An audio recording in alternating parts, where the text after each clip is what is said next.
शेतकरी हा उघड्या रानावर आपली गुंतवणूक करून आपलं नशीब आजमावत असतो.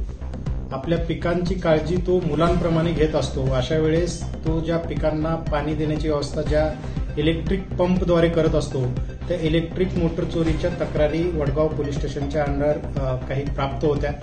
त्या अनुषंगाने वडगाव पोलीस स्टेशनचे प्रभारी अधिकारी सचिन काळे, त्यांची टीममध्ये PSI राहुल साबळे आणि पोलीस स्टेशनची टीम हे DYSP सुदर्शन राठोड यांच्या मार्गदर्शनाखाली चोरीला गेलेल्या इलेक्ट्रिक मोटरचा शोध घेत असताना एकूण 6 आरोपी यांना त्यांनी ताब्यात घेतलेला आहे.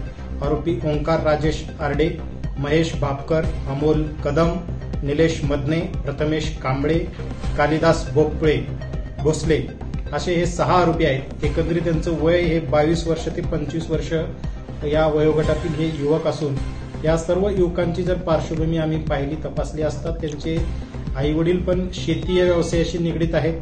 काही लोक स्वतः इतर ठिकाणी कंपनीत कामं करत असतात, परंतु हे ऑनलाईन रमी खेळणे किंवा इतर व्यसनाच्या अनुषंगाने पैसा कम पडल्यामुळं या इलेक्ट्रिक मोटर चोरीच्या माध्यमातून पैसा कमवण्यासाठीचा यांनी प्रयत्न केलेला आहे.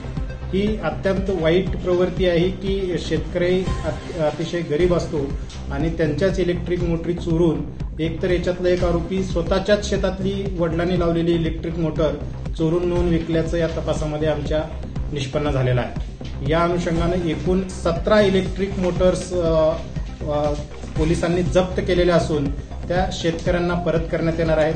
शेतकऱ्यांमध्ये याच्यामुळे आनंदाचं वातावरण असून त्यांनी पोलीस स्टेशनचं आणि सगळ्या स्टाफचं अभिनंदन पण केलेलं आहे.